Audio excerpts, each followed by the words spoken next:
Give us a countdown. Get this going.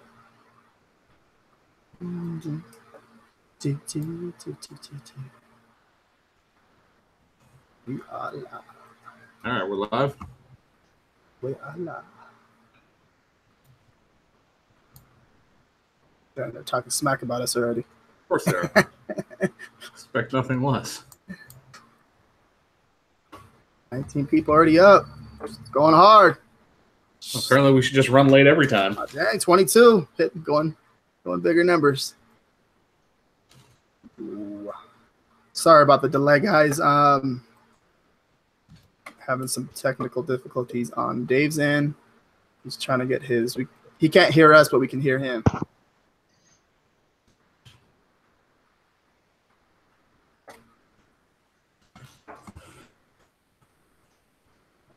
Group and post.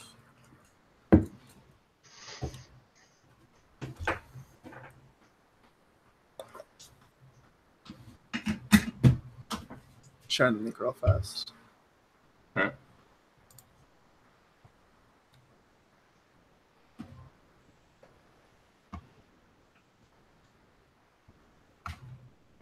Are we live?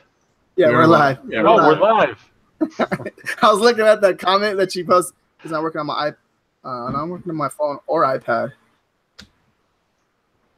How was that? You should tell me these things. Yeah, we're horrible at actually running a show, Ken. Any of this stuff is not our strength. We're just good at bullshitting. Did the Homer Simpson going into the bushes? I just seen that comment right now. You like that, yeah. Hey, what's up, Eric?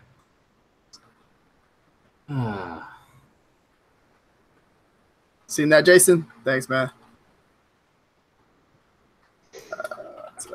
Everybody that's coming in, go ahead and give the video a thumbs up. Thank you to the 12 people that did. 45 people watching, 44 now. Go ahead and share this video too as well. Appreciate it.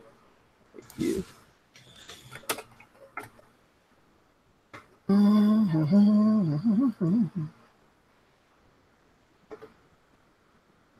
Is Dave trying to come on his phone? He said it keeps on crashing on his phone too as well. Go ahead and go without me, he said. Dang. He just can't hear us. We can hear him. He can answer the questions in the chat. We can ask him a question in the chat.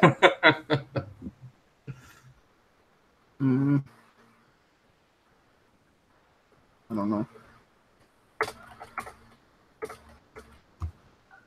All right, well, we can go ahead and start. I blame Neil anyway. It's got to be Neil's fault. That's a good idea. I'm sure it is definitely Neil's fault.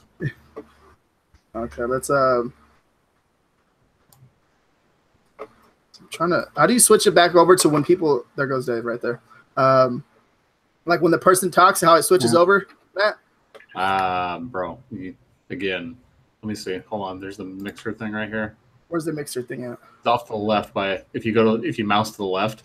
That control room thing. I think that's where it's at. Cameraman. Uh-oh.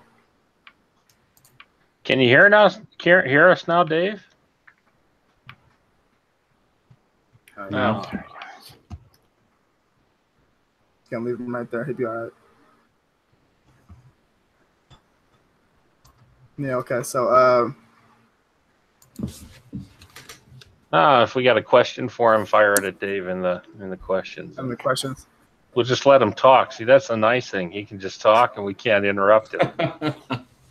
Not his John. His like we can't hear him, or he can't hear us, but we can hear him. It's acting weird. I don't know why. All right, so let's start it off with our 7 days. Last 7 days.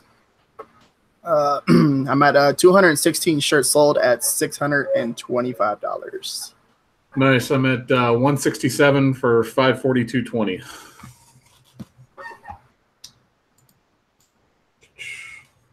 All right.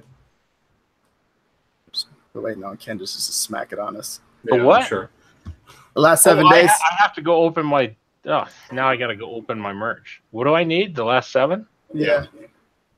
Let me go look here. You're really going to make me open this. I haven't opened it up in like 6 hours. I don't even know.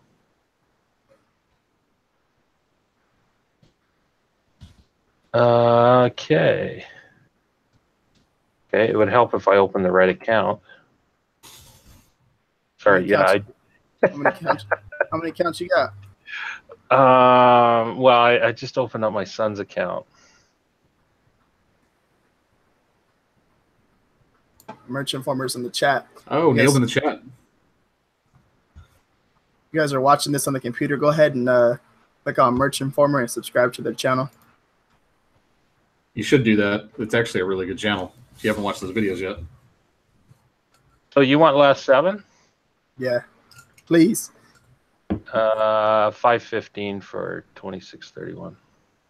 Nice. And there it is. Nice. Okay. All right. So Dave is actually having trouble with getting on, and yeah, kind of messed up things just a little bit, but you know, we'll bounce back from it. We'll figure it out if we have to do a video after. The biggest thing I want to do is have Dave on here to explain the letter of protest, but we can do a video afterward if we have to. Okay, so there's a group, right? Ken has started, and basically we're gonna kind of go over everything. And I'm actually a newbie to it too as well. I'm not sure how to like present it at all, because I really don't know too much about it, but he's informed me about it, but really RJ doesn't listen. RJ doesn't listen very well. Are you a member of that group? Yes, I am. Have you gone to the group and read the group? I actually have, but it's been like about 3 weeks ago. Shame, shame, shame. But I support you though. I support you. RJ being a member of the group doesn't mean anything, because RJ is a member of like 900 groups. Have you ever been taken down by a trademark? Yes, I was actually taken down by a trademark. Which one? On Etsy, I forgot. It was a dumb one though. There's a lot of dumb ones. How about you, Matt? You've been taken down by a trademark? We've gotten hit by 2. Let's see. Got hit by Stay Salty, and I don't remember what the other one either. It was very early. Well, the time of those trademarks and frivolous trademarks taking down people needs to change, and that's the whole purpose behind Merch Watchdogs. I had watched probably for the last year. I've worked with trademarks. I worked with licensing trademarks. I've gotten fed up with trademarks. I have takedowns on me by trademarks. And finally, I came across a thing called a letter of protest, which is free. Anybody can file it. Just needs to be filed before the trademark goes to a registered status. And I just thought, hey, one night, let's start up a group and see who wants to join and see if we can get people to start filing these. Because I'm just tired of the trademarks. And the system truly is messed up right now. People are gaming the system on it. You can see it even in groups today where somebody says, how do I go get a trademark? And you say, oh, well, you go here and here. Oh, well, I have 5 phrases. I want to go trademark. Well, number one, you're not building a brand. All you're doing is trying to do the same thing everybody else is doing in the industry. So we need to change that, and the industry needs to change. And the only way we're going to do that is by getting lots of hands making short work of a whole bunch of pieces of paper. I'm not going to do it all. I can't sit down and try and file 1,000 letters of protest, but if we get 10,000 people in the group, you don't have to file very many. And all of a sudden we start changing things. We start getting companies put on task. They're going to know they're going to lose money for their applications, and the USPTO is going to know that we're coming after them. And not coming after the USPTO, but coming after these frivolous trademarks and the applications that are being submitted. So, do you see, so with the letter of protest, it's a short letter that has information on it why this trademark should not apply, right? Basically, it explains how this is something that should not be granted. Yes, what you're trying to do is the examining attorney, you're trying to put evidence in front of him, extenuating evidence that allows him to look someplace else other than the information that he has, his general search, to show that that is not a trademark, that is not a brand, that they do not have a foot to stand on. So there's some evidence gathering that has to go on. There's some tips and tricks that they've given us for what we should submit and how we should submit it. And then also giving a short case as to why you're protesting this this mark application. Okay. So all told, I know you filled out a couple of them. How long does it take to actually fill one of these out? If you're good, 10 minutes to a half hour. I mean, I think part of it has to play with how endeared you are to the trademark application that you're trying to fight. Mm-hmm. Right? Do you have 100 shirts that all of a sudden could come down if this goes through in the next 2 months, or is this just part of the collective? And I would hope all of us put the same effort into every one, but we're putting together a whiteboard and some training, and that's I hope Dave can get on because he's integral on that. We've really figured out the correct ways to file these. They're not just willy-nilly. They're not just go grab some screenshots and submit them, which is what my first ones I did were, but they still got accepted and they still got them taken down. But when you start getting people that are going to fight for their application, because some of these trademark trolls now are realizing, I think that, you know, they've seen us out there. They know that they may get a letter of protest, so they're starting to make up their own story for how to combat it. So you have to be very good on your protest to go after them and make a very compelling case that this is not a brand and it needs to come down. But it's not complex at all. People might be scared off by that, but don't be. It takes a little bit of reading. What do we got in that group now? Closing in on 3,000 members. If everybody in that, even if half the people in that group filed one letter of protest, we put 1,500 of them in, which is just industry changing. So, well, also too, we're gonna have the group actually in the description down below. It's Merch Watchdogs. It's a Facebook group. So if you guys want to go ahead and join that, and then you can guys read the pin post. Don't be RJ. One thing about the group, we're not concerned about who joins the group. I mean, there's some questions there, and we lay some stuff out. But one spam post will kick you out. If you want to start getting off target, we'll kick you out.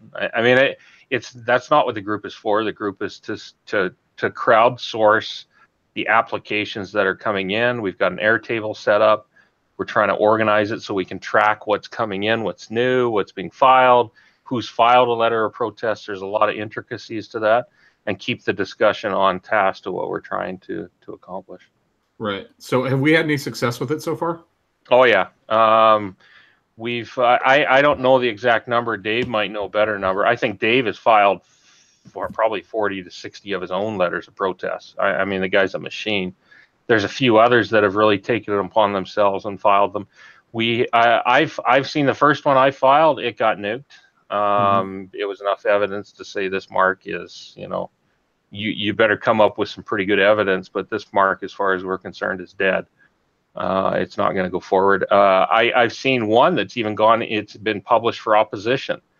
And what happened was the letter of protest came in while it was published for opposition and backed it out of the publication.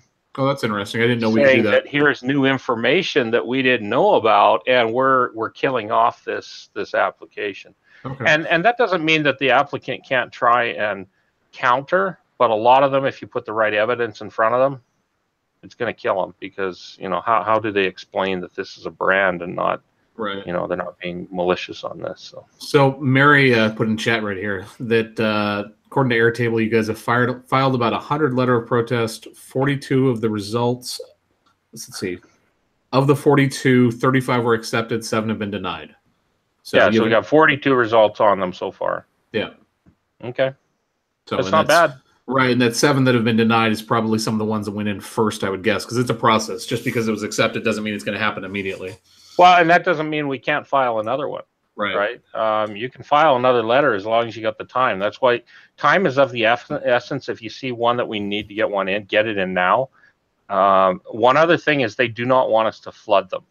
We do not want 30 people flooding the same trademark with letters of protest, because they will take that and ignore it. They don't look kindly on flooding.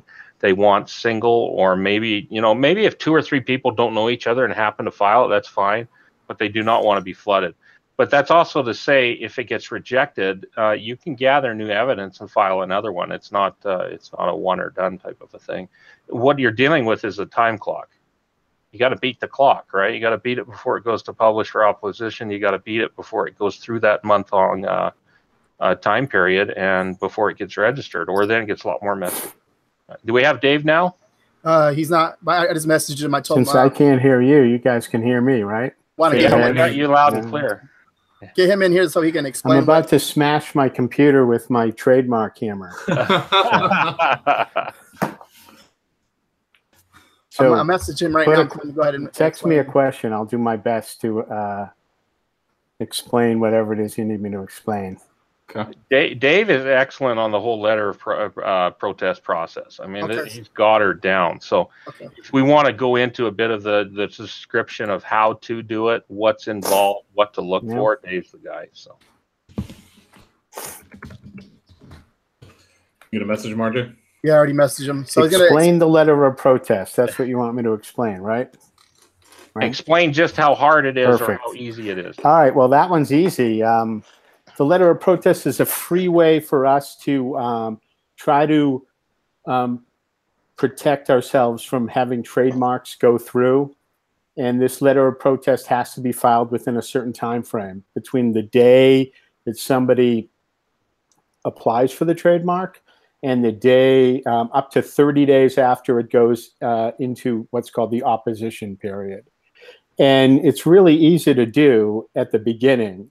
There's like 2 phases. Before opposition, you can create a letter of protest that has very little information on it. Quite frankly, we've gotten trademarks turned back with just 4 screenshots.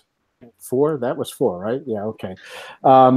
And once it goes into opposition, it does require a higher level of evidence, but we've even had that, had trademarks turned back from that point in time too. Morgan Reis got Feliz Navidad, that trademark, not just kicked back to the examiner, but also she got it basically with that evidence. They decided that they decided not to put it through at all. Same thing happened with a trademark called Mama Bird. And with Mama Bird, that was heading towards opposition. They took our letter of protest and they decided that, hey, that evidence was compelling. They pushed it back to the examining attorney, and the attorney agreed and sent a non-final letter to the trademark applicant and said, you can't, it's not ever going to work. You can come up with new ideas for why this should be a trademark, but that we don't, so your question is, what exactly are we screenshotting? Okay, well, first things first, I should say that's a great question. And next, on June 7th at 6 p.m.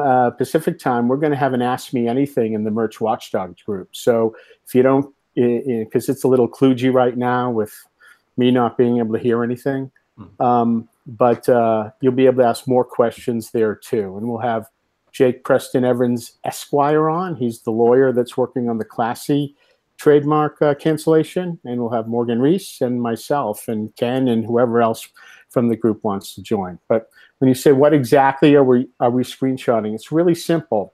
You want to go in and you want to look at sites that have that show people shopping for a particular product or a particular trademark phrase or phrase that they want to trademark. So for instance, I've been working on, Unicorn Squad. And you just go to Amazon, you type in Unicorn Squad, and it shows a whole page full of results. And we're looking for things, doesn't just have to be T-shirts, even if the trademark is being applied for just shirts. It could be anything that says Unicorn Squad. The more things, the better, frankly, because the USPTO will believe it's a widespread message if it's on more than just T-shirts. If it's on cups and plaques and whatever else. So that's it. You just take a screenshot of that those search results. And then you go to Etsy, you can go to Redbubble, you can go to Google Shopping. And if you do those 4 sites and get 4 screenshots, you will probably have enough evidence to submit a letter of protest in the very early stages. If you guys wanted to see an example of what that information or what that evidence looked like, just go look up the trademark application for Mama Bird. and then go into what they call the TSDR. And the TSDR is the document repository for all the trademarking stuff. And go look at the administrative response. There'll be a list of things, and one of them will say administrative response. Click on that sucker, and then go to the second page. There's only 2 pages. The pages that say the letter of protest was accepted, and the second page that has the evidence that I submitted. And that short little page of evidence was enough to kick that out of the trademarking queue and to get that essentially refused. They've got 6 months to come up with other reasons to trademark that this should be a trademark, but they cannot use the same reasons they used before. It's really that simple. I mean, my fingers are kind of getting RJ buff because I can do Command Shift 3 and get a lot of screenshots. But it's just so simple. That's it. It takes 10 minutes.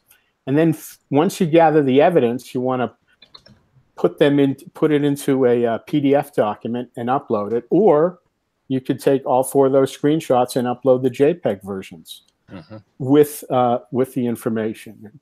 We're going to produce another, a walkthrough video. Hopefully, maybe I won't be the one to do it, but somebody better looking and with a better voice will do it. But we'll do a walkthrough video for you guys. And I mean, frankly, I said we can even do one live. If you guys had a couple of trademarks you wanted to look at, we won't do it tonight. But if you had a couple of trademarks you wanted to look at, I'll take a look beforehand and I'll show you exactly how easy it is. And we can get it done in 5-10 minutes, literally from gathering evidence to submitting it to the USPTO.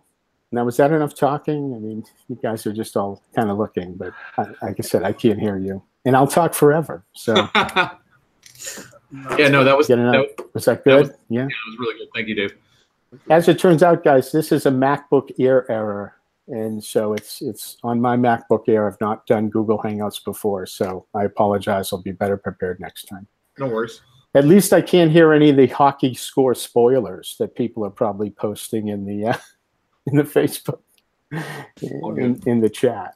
So, anything else? Just remember, I'm coming for them. I'm coming for them.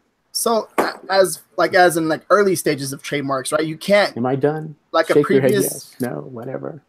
Right. I'll try to fix this. If I could fix it before it ends, I'll try to join. If not, hit me up. I can jump back in and pontificate some more. Right, guys? Sounds good. Yeah. As in early stages, what do you mean by that? Like if it's like a girl, that's trademark, right? I believe so. Are you talking registered or are you talking application? That's what I'm trying to figure out. I don't understand. Okay, what you need to understand is what Dave is talking about is we have to hit these in the application process. So when these things first pop up, when it says live on the USPTO, but it doesn't actually have a registration number, it's only got a serial number, that's the time when we have to hit these. We have to identify them, which we're working on a process that will spit those out on a daily basis and get them into the Airtable, and then people start saying, hey, I'll take like a girl, I'll take classy, I'll take, he walks his dog, and take these different ones and develop the screenshots and the evidence like Dave was talking, and just simply get the work done. That's the biggest thing right now is we just need people to say, hey, you know what?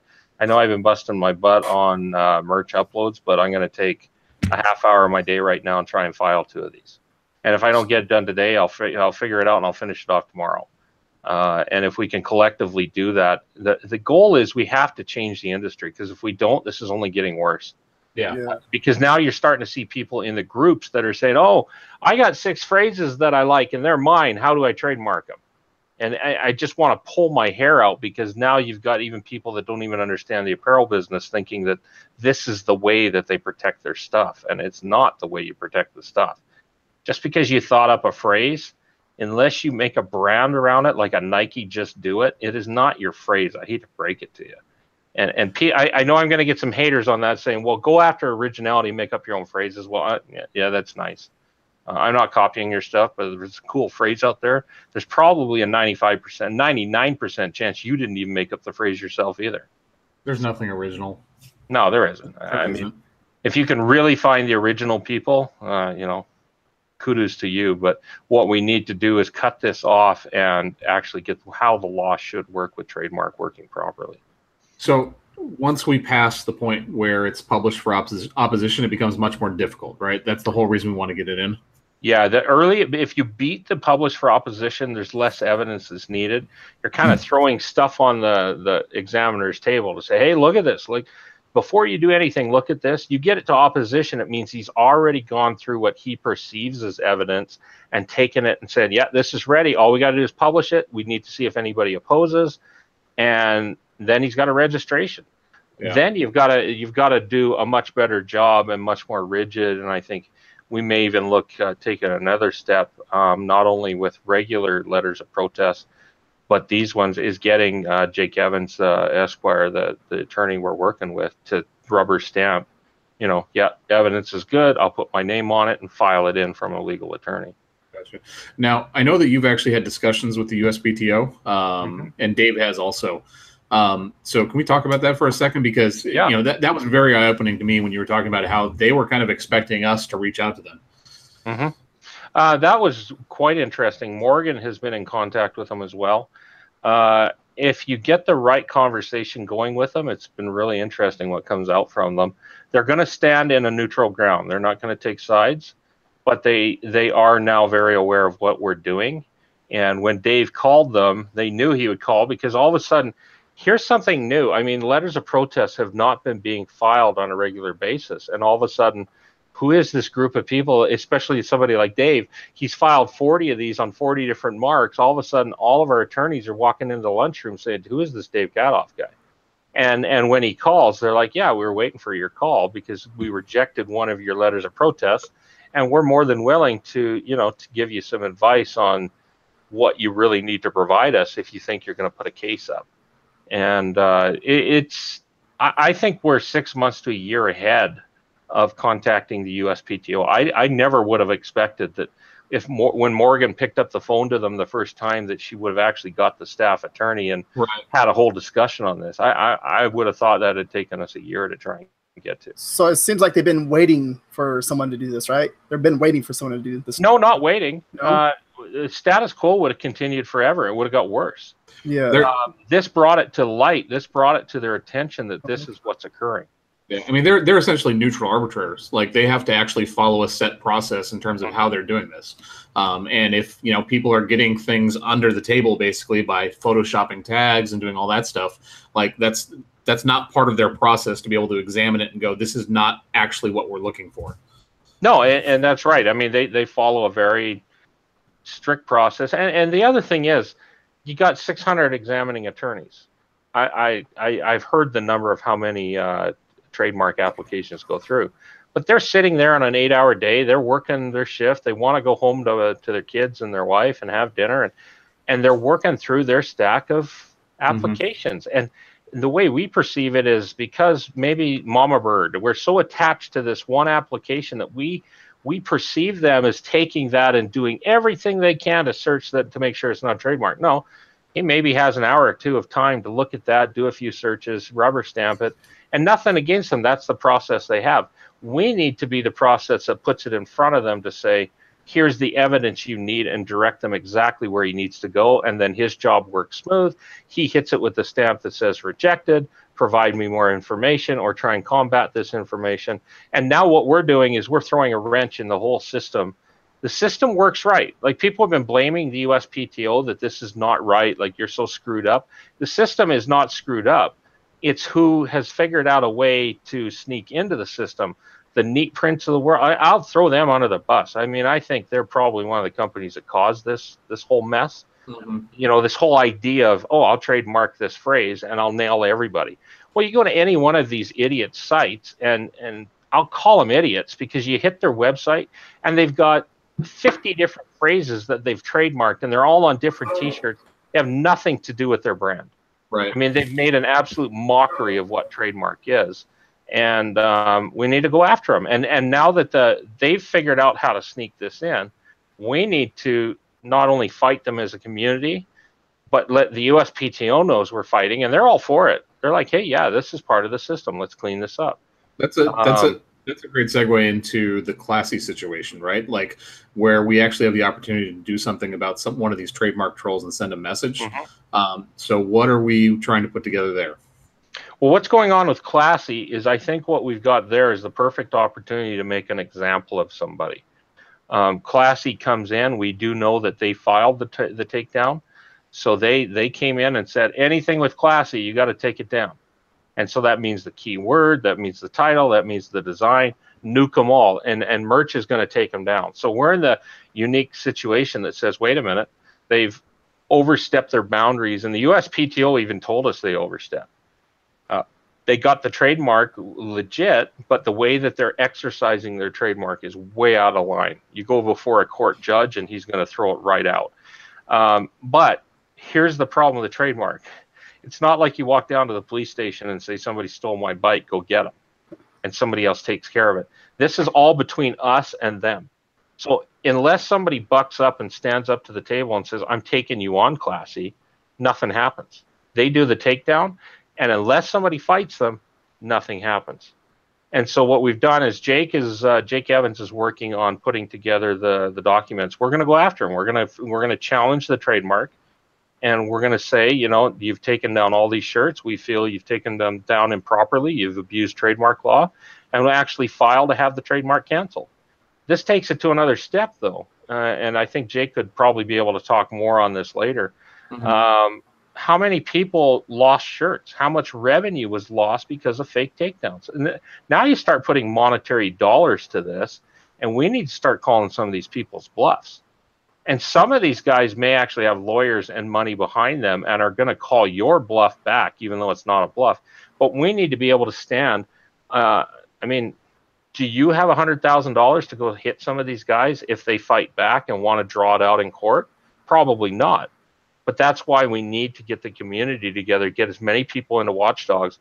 And when we say, hey, if we can get 1,000 people to donate $20, if we get 2,500 people in that group and 1,000 of them donate $20, we just put $20,000 towards a legal fund to take Classy down. We take Classy down, that now sets a precedence for what goes on in the industry because nobody's been going after these. Nobody's taken them down. Right. Take the first one down, and the other ones are going to start crumbling because they're going to see, you know, I can't wait for the first day somebody challenges Neat Print and takes down one of their trademarks, and then the rest of the industry, meaning TeePublic, Redbubble, Spreadshirt, Teespring, Merch, Etsy, everybody, the creators start saying, holy smokes, let's get together and go after all these trademarks. Right, because this isn't just about merch. Like this is about the entire apparel industry. Yeah, we need 100,000 people in that group with a laser focus on letters of protest and then secondary focus that's laser focused on taking down trademarks that are frivolous that are already registered. Right. Now, do we have the ability to actually go after them for damages from, you know, loss of, you know, monetary and stuff? I'll be completely honest, I don't know. I'd have to ask Jake, but that has been discussed, and I would think that if it was improperly brought forward and they cost you money, I would imagine you probably could sue them. Now, okay, let's say you do that, and then someone like you put the takedown notice, whatever gets taken down, the actual phrase. Now, if the person goes back and then reapplies for it again, is there what's not going to happen? No. Okay. USPTO is going to look at that very, very poorly if somebody gets their trademark. Well, let's say they lose their application. There's two things. Okay. If we beat their application, they're more than willing to come back. But that stays on the registrar that phrase was already killed once. And all that evidence is going to be there. It's going to be very hard to come back and try and apply for it again. Okay, so it's like automatic. So when they try to do it again, it's like, oh, nope, you can't do it. Oh, we'll file the same evidence. They have to come up with evidence that shows that it subsedes our evidence, right? Yeah, okay. Now, that's not to say, like, I think Dave's example of Mama Bird's a great example. He killed it because it's being shown in use everywhere, right? But that's not to say that somebody doesn't build a brand like a Nike and takes some of these phrases and builds an entire brand around that, and everything. The brand is identified by that phrase. That's a whole different story. Like a good example would be home. You know, the home period. You know, those shirts that just say home across the state. Come on.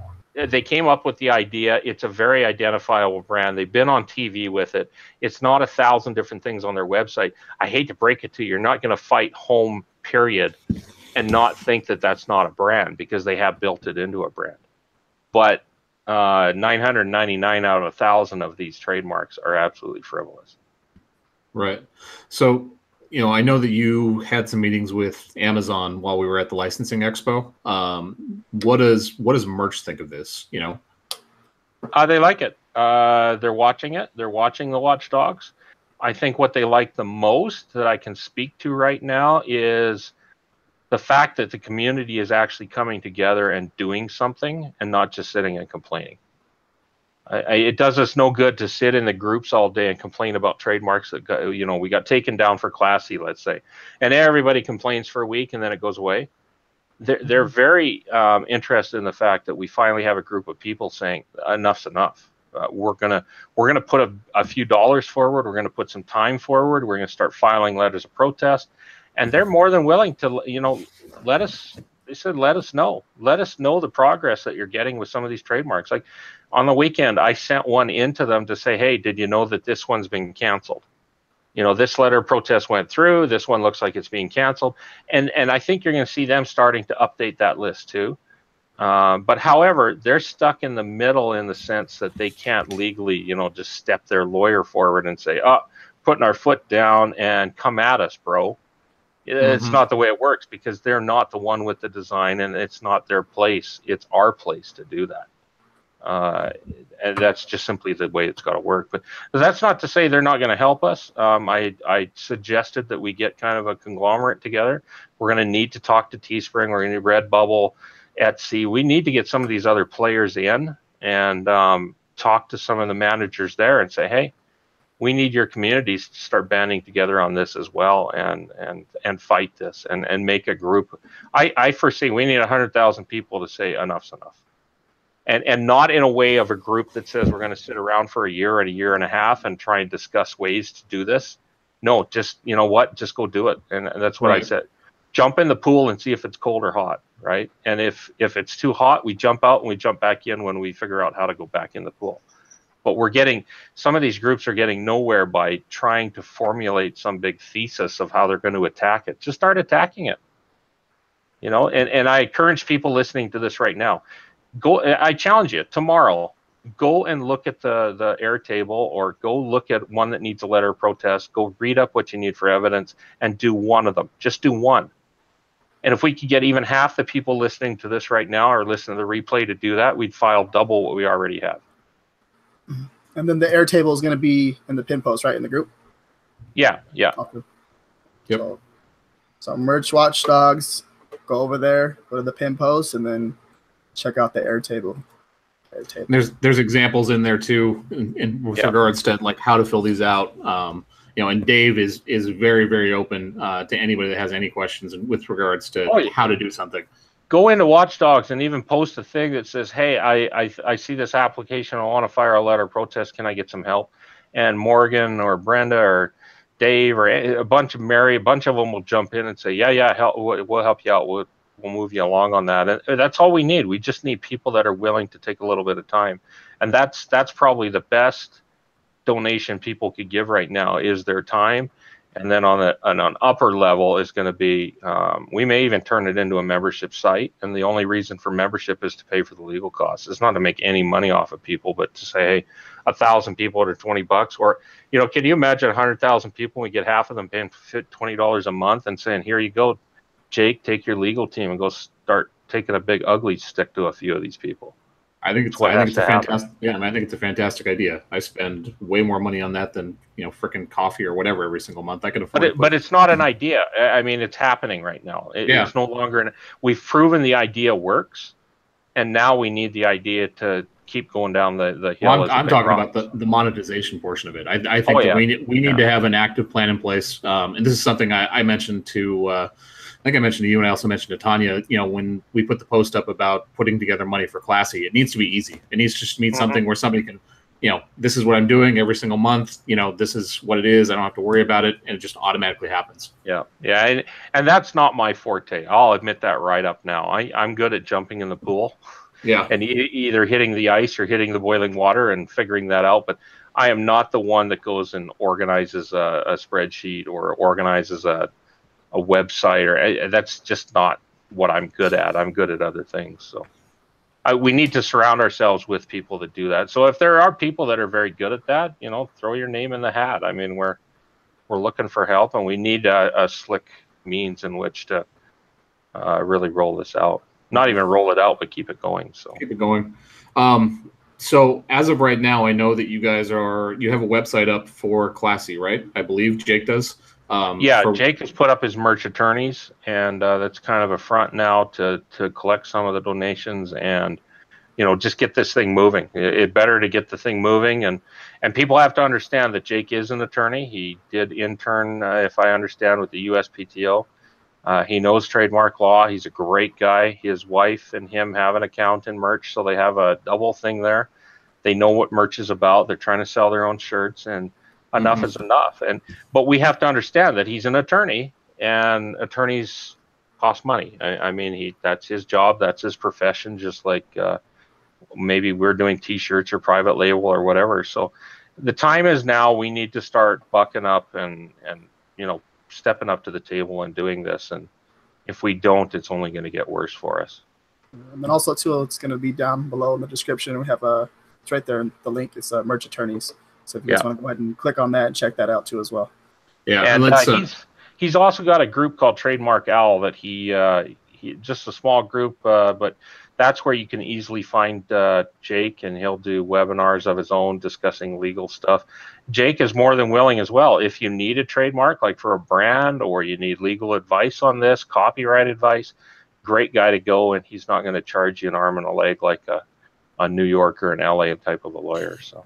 Yeah, Debbie actually had a great point in the chat. She said, let's give a shout out to Mary Masila for the work that she's done, because she's really been the backbone behind organizing everything, because otherwise I'm sure it would be a mess. Yes. A big shout out. I can't give a big enough shout out to the people that I threw in it, and more or less just threw in as mods, and they've just taken it and run. I've been completely impressed. Because I've told people from the beginning, I don't have the time to file the letters. I'm not the one that's good at setting up a spreadsheet or anything like that, but we just need everybody to pitch in and just try and figure it out. So. Yep, absolutely. So we dug into all that. Let's touch base on the licensing expo for just a bit. Sure. You know, talk a little bit about what your impressions were of the merch collab launch, and you know, where you see things going on Amazon, because I know there's a lot of questions with, you know, is this the future of merch? Is this going to be the end of what we're doing as merch? I think you have a better idea than pretty much anybody, you and Chris both, in terms of what Amazon's actually trying to do there. That's great. It's excellent news. Merch has kind of opened the doors to content creators when they opened up merch, and they basically said, we're open for business, post your shirts. And what they've done now is walked up in front of the brand, like the big brand world, and said, we're open for business. We're now accepting accounts. And that's not to say that just sign up for your brand and, you know, start posting shirts, but collab is meant to be, you've got some kind of an intellectual property, a brand, and we're going to match you up with a crowdsourced group of designers and get you designs that, you know, that are appropriate for your brand, and get them listed and do a profit split on those, and it's good for both sides. Yeah, I think one of the things that when we had the roundtable, I think it was very eye-opening for me anyways, because I haven't been in that situation before, is talking to some of these other like big brands. For example, CBS had their head of market, was it licensing or whatever there, and she was talking about how the difference between merch and what their traditional apparel model was their ability to actually get things out very, very quickly, you know, taking advantage of the print-on-demand stuff, all of that stuff. Yeah, getting a design out in some of those companies can take months. I mean, they have to go through trend analysis. They have to go through, you know, all these different things, because when you put this up in a store, you have to have inventory. So you got to buy X number, thousands and tens of thousands of units. Like, get ready for Christmas and put out the new Marvel shirt. How many shirts do you think they had to order? Right. You know, that's no joking matter when you're putting out millions of dollars in inventory. I mean, any private labeler knows that. you know, there's some real risks associated with buying up this inventory and then hoping to sell it, right? Merch, on the other hand, there's a great testing ground. Let's go test what sells, right? And when something starts selling thousands of units, oh, that's good, because the printers will just keep churning. So it's an amazing thing, and it's a way that I think you're going to see the industry start changing too, right? And you saw that if you talked to some of the brands on the floor that understood what merch was all about. Yeah, I mean, Jose Fernandez says in the chat right now, they work a year in advance. That's what they're planning and designing for. Yeah. Jose can speak to it because he's there. He knows what's going on. But now, Collab is just absolutely amazing, because that same brand, Rick and Morty, walks in, and the designer comes in. They say, "Here's our assets. Here's our creative brief. Go make us a shirt." And then they accept it, and it goes live, and it's selling tomorrow. Like how fast you can pivot is absolutely amazing. I thought what was neat in the keynote was they mentioned, which one was it? Was it the Cartoon Network VP? Yeah. That mentioned that, you know, they put up this Rick and Morty shirt from the fan art and collab, and they didn't realize it was character from the first season. It's their best-selling shirt. Yep. That was like and it was like a kind of an obscure character that's not in everything, and it sells all the time. And this is something that they just learned, that, wow, you know, how did our design group would have sat on that for 6 months or a year trying to come up with the concepts, and this guy walks in and boom, boom, boom, it's up and it's selling, you know. Yeah, I mean, the cool thing for me was listening to those. I mean, because those are big brands that are up there. Like, those are serious businesses, and listening to them talk about how merch has affected their business and the way it's changed what they do and how they view all this stuff and the way they can test things and get things out very quickly. You know, like I said, going back to CBS, they have Star Trek. They have some of these major, you know, intellectual properties that they can actually market and sell. And I think it's a total game changer for them. Oh, it is. And they mentioned, you know, we found out that our best-selling shirt is on a baby blue. Right. And they're like, we would have never have put any of our shirts on a baby blue. And we find out on merch, our best-selling shirt is baby blue. But how would they have ever have done that? There's no way they could have gone out and bought $1 million in inventory in baby blue shirts to test baby blue. And Jose can probably talk to that. I'm sure they're using trending software that tells you the colors and the trends and things. But all of a sudden, you know, what a perfect testing place. It didn't cost them anything to test it. Put it up, see if it sells. The same thing applies for us as content creators. You know, have good quality, please, but put it up and test. You know, you didn't have to go buy the shirts and try and put them in inventory and hope to sell them. That was your Rick and Morty shirt, wasn't it, Ken? No, it wasn't. Stop trying to pump him for information. There's some signed things that he can't talk about. No, that was actually when he was talking to the VP guy. That was pretty good. Like they didn't even know that was going to be their #1 shirt, and now it's their #1 shirt, and it's doing really well. So, what was the most impressive thing for you, RJ, about that whole keynote? Because we sat through the whole thing. No, that was that actually when he said that. That was like before even Ken said it. Like when we started this conversation, that was the first thing that came to my mind. Is like, okay, they wouldn't have known if they didn't test it. Now they can test it like on a whole nother level now. Yeah. And throw 100 shirts out there, you know, see what happens, and then they can figure out which ones to delete and which ones to keep right away. I mean, what merch brings to the marketplace is the ability to pivot almost instantly. Yeah. Like, what company do you think could have pivoted on solar eclipse as fast as the community did to get shirts up, right? And it even shocked Merch by Amazon. But once you start to sniff out this trend and the trend's moving, all of a sudden thousands of designs are coming up for the consumer. There's no way some of these other stores could ever keep up with that. I mean, you go to Walmart and they got their 2 or 3 shirts that they've, you know, thought of way back, but they're not able to. Walmart's not able to say, oh my gosh, sound the siren, get our designers going and get some shirts here next week with 10 or 20 new designs because they're going to sell like hotcakes. They can't do that. Merch can. So it's an amazing thing. And I've also said, I've taken some flack from people for, you know, telling them, hey, sign everybody up for Merch by Amazon. Tell all your friends, get them over here. I've actually said that I view throttles as a good thing. When we get throttled, I think it's a good thing. Because you know what that tells us? It tells us they're at capacity.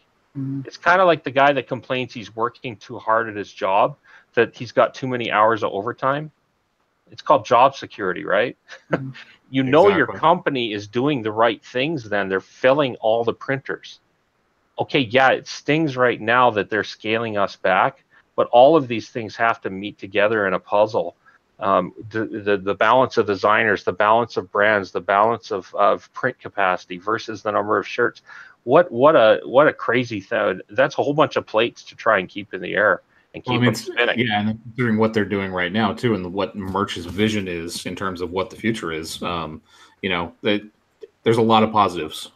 Yeah, the more brands they bring in to Merch Collab, the more designers they bring in, the more often you see tear ups. Like somebody says, "Wow, I'm tier 100, and all of a sudden I've only sold 20 shirts, and I'm tier 500 now."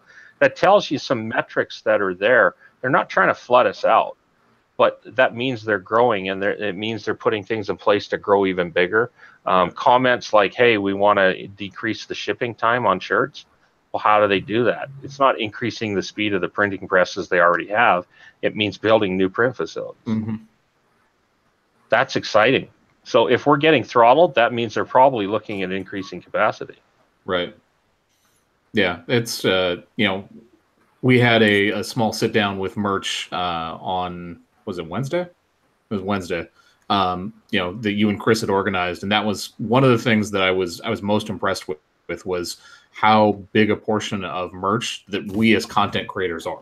That was very apparent just talking, hearing the head of merch speech and then also the head of content speak, that like how important we are in the process. Because I think a lot of times people, when they are dealing with throttle and they're dealing with problems and things aren't working the way that they're supposed to, the head of merch said, "We already know something's fucking broken. You don't need to tell us." But B, it was also very apparent like how much they cared about us as part of the process. Oh yeah, and we're a huge cog in their machine. I mean, we are a big portion of their machine, and there's no way around it. Now, I'll ask you guys, what was the one thing when they asked the question? Somebody asked the question, "What do you want from us designers? What's the one thing you want from us designers?" And what was the answer? Better designs.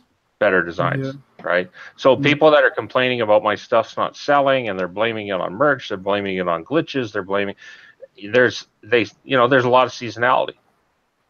There's more competition. The cream is going to rise to the crop. The better people with better designs right now, I'm not seeing are the ones that are complaining about sales. Right. And they're not complaining about my new stuff in 2018 isn't selling. Only my old stuff is. My 2018 stuff is selling. I'm looking at some of these comments and there's some kinks in the wheel, and there's some slowdowns on stuff, but I'm plugging along. I'm still growing. I still grew over last year. I'm still comparing it to the number of live listings I have, and it's down a little bit, but it's not something that says, "Oh my gosh, I was at 2,000 designs and I was selling X, and now I'm at 8,000. I sell less." Not even close to what I'm seeing. Yeah, I mean, it was a little weird. It was a little weird at the beginning of the year, just in terms of things that were getting found or whatever. But now I'm seeing stuff I upload, the day before, sell the next day all the time. But that ups your game. Up your design game, up your keyword game, and get smarter on your keyword game. I think people spend too much time on keywords. Here we go. Here's a conversation. Okay, so then what can you give the people, or can you give us an example of, let's go into a niche, and how would you go about doing your keywords and stuff like that? Is it? Let's talk about Mama Bear, since I know that's Ken's baby. I think that's a good example. That's one that the watchdogs are going after right now, because the friggin' lady actually found a way to get it past all the objections. And the nice thing is we found out that a letter of protest has not been filed, which actually falls right into place for us. If one had been filed and she'd gotten past it, that's a whole nother story. Well, now we can put a pretty compelling case to go after her because she's full of garbage. Right. So, but let's talk about Mama Bear just in terms of keywords, right? I think it's a good example. Where would you start with that? I would start with 80% of my time is research. Mm-hmm. And then probably 15% of my time is doing a design and not just creating another Mama Bear with Mama written on it, because everybody else has done that. Look for something new. Look for something that's going to be new and creative. Have a good design. And honestly, I fill in my keywords after I've already uploaded the shirt. I don't go through merchant words. I don't spend a lot of time on MI. My best keyworder is thinking like a buyer and using the Amazon search. Yep. That's your best place. And something I don't know. This is me personally, what I think and how I guide myself right now is less is more when it comes to keywords. That you might think that is a keyword that you're using that is only going to bring up 10,000 results, but the best designs are going to rise up in those keywords. I think people harm themselves with too many keywords. Now, are you putting like more of like what it says on the shirt, or are you putting like more of keywords towards that niche? More towards what the niche is. Mm-hmm. Okay. Because here's the thing: if you can get the person in the niche looking at your shirt, it doesn't matter what it says on it. If it's good, if it's well researched in the niche, they don't need to know the phrase. They're going to find it funny when they look at it. Right. And this has a lot to play. I think you got to start thinking in the case of a 2 inch by 2 inch thumbnail. Right. That's all, or a 1 inch by 1 inch thumbnail. That's all you got for sales. That is your sales pitch. Your sales pitch is not the full size mock-up on the sales page. Almost nobody sees that unless they've clicked your thumbnail. So start thinking in terms of you're battling for a 1 inch by 1 inch thumbnail. Can you read, like when you hold your thumb up to your screen or, to a thumbnail size, can you read it? Can you read what's on that shirt? Can you make sense of what that was on that shirt in a 1 inch by 1 inch thumbnail? That's half the battle on the search page. Your keywords are going to bring it up. And I believe that everybody gets a chance to be on that page to be seen in the thousands of people that come searching that product. And you have that one chance to be on that page and that customer looks is that much more important that you get a click because your stuff looks good, is something that stands out and has contrast and has sold themselves to the customer. Yep. Yeah, I mean, the key that you said right there, and I think that's the most important thing, that's something both me and RJ have been trying to really harp on with new people is do some research. Like, do actual research before you start designing stuff, before you start throwing ideas up. Have a niche that you're designing for. Have a target. Like, don't just make a design and expect it to sell. No, never. We need to drag Jose in here. Right. I mean, ask Jose the question right now. How much time is spent on research before they even do a design? Mm-hmm. They never just go draw something and say, hey, boss, do you think this is cool?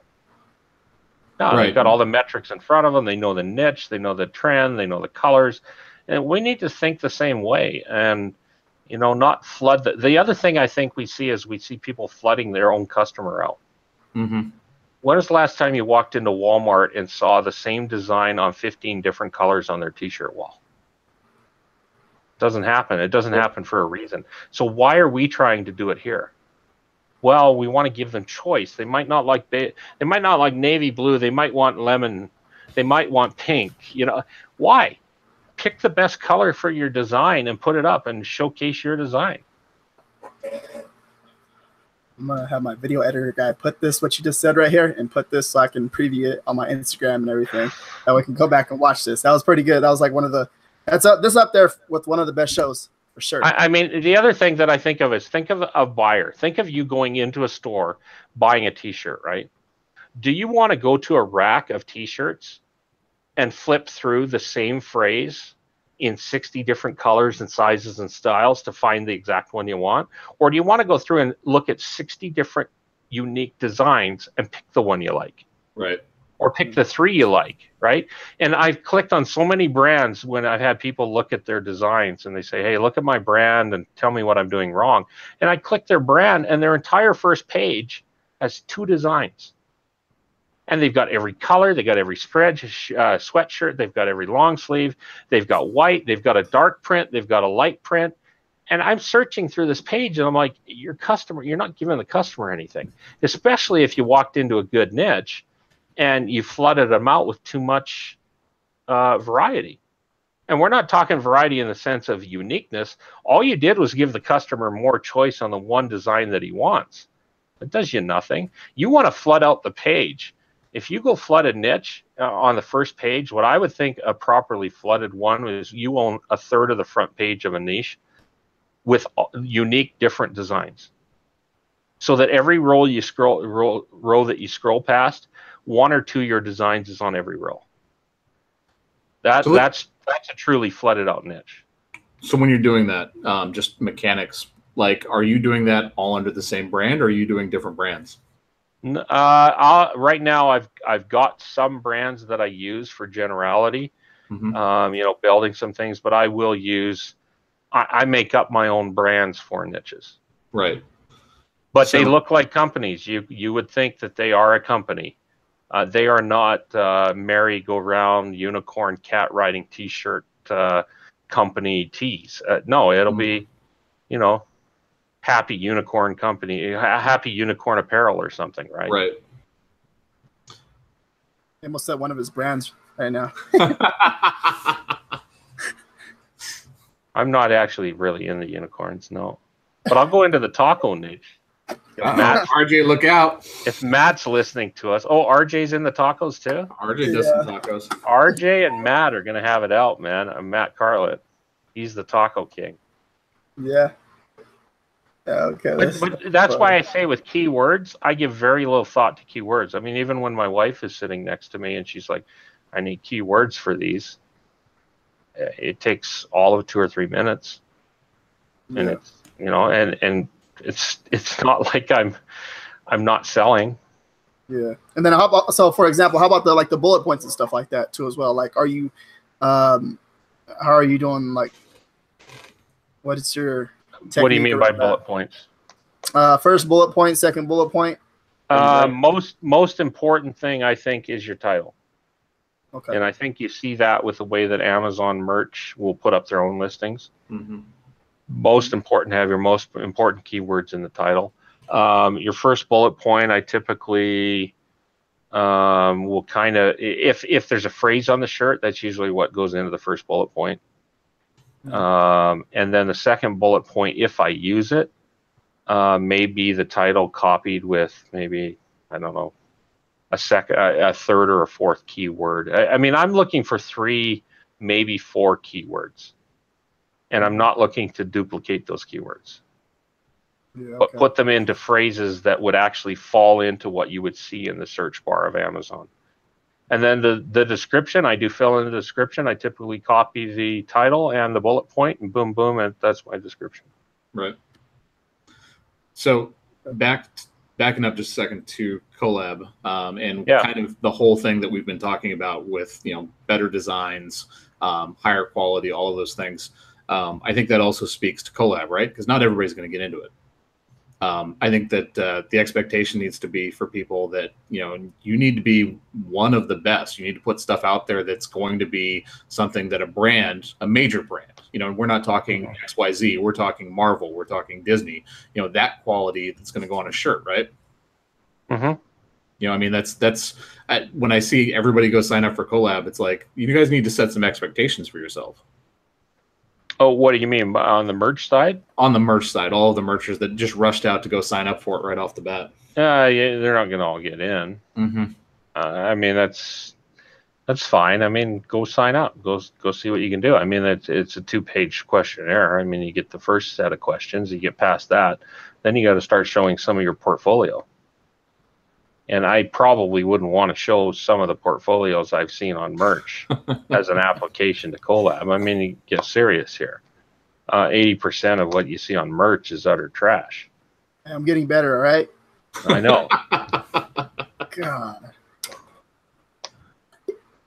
No, honestly, the other thing that's going to catch people on collab is they want original stuff. Yeah.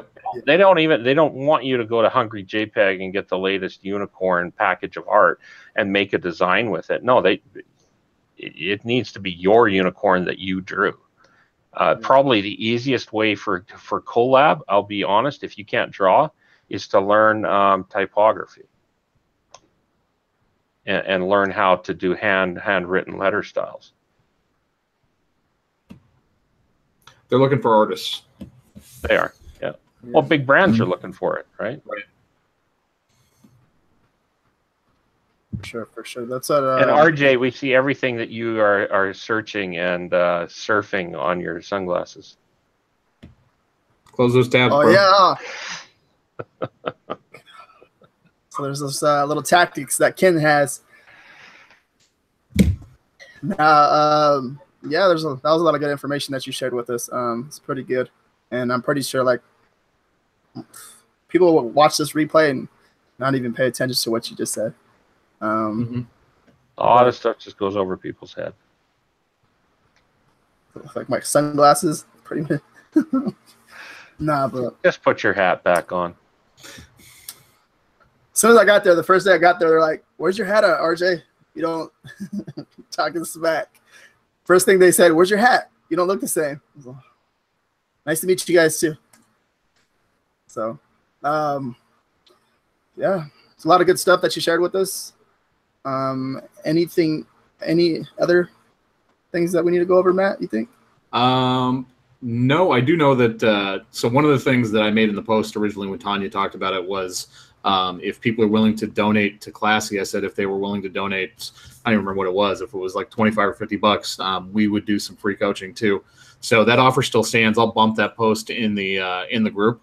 And then, I think we need to figure something else out too, because Ken had mentioned that he might be willing to do some coaching in exchange for people making a decent sized donation, or maybe we do a giveaway or something.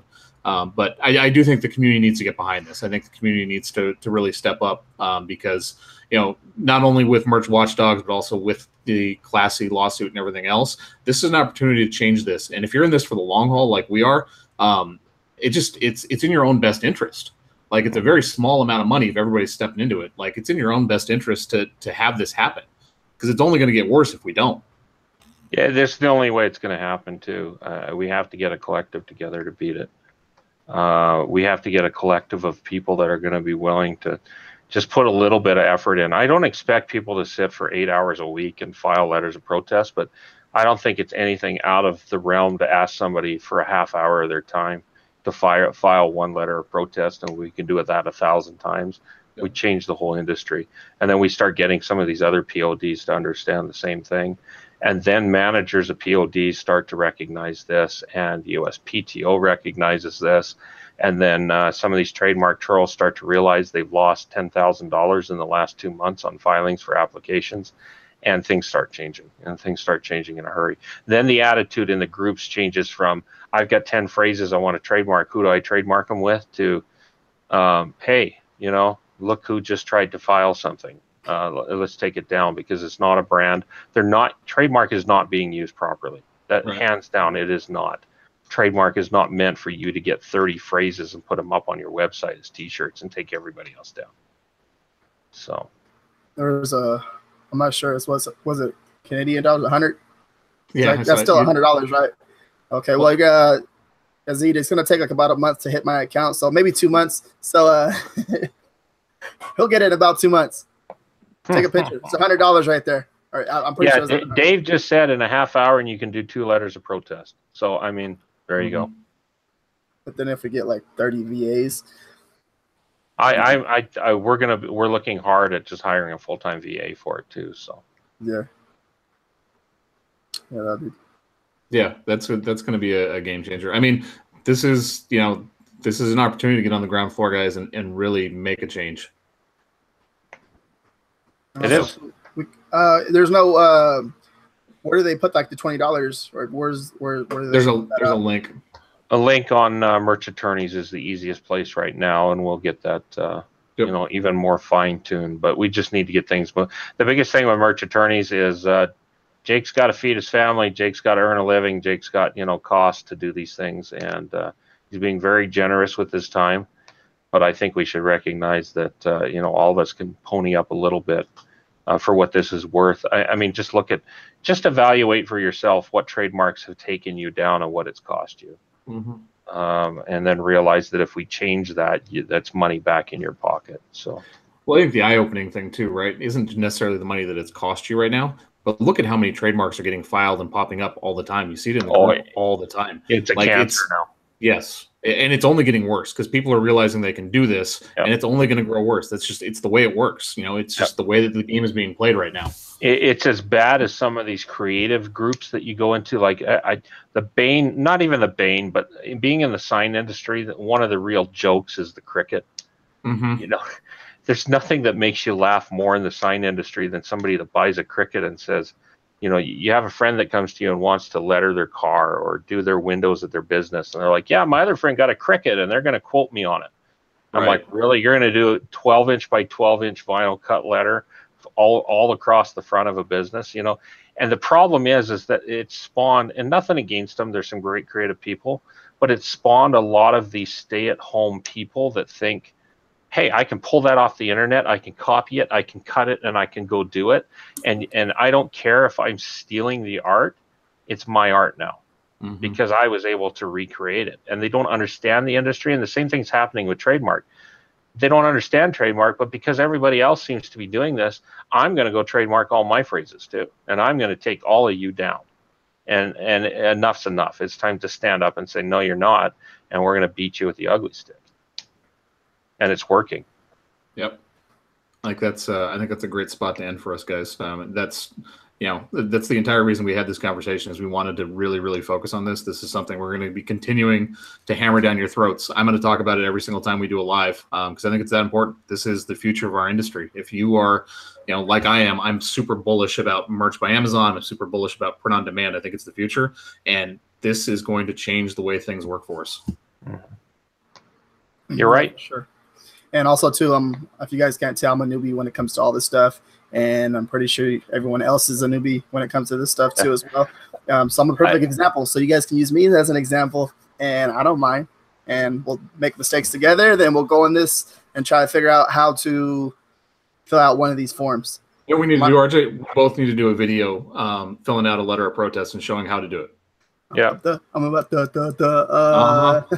I'll just talk shit to you the entire time, make you really embarrassed, get those rosy cheeks going.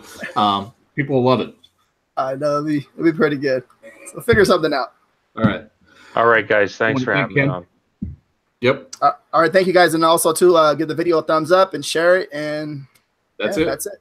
Thank you, guys. Thank you, Ken. Thank you, Dave. Bye.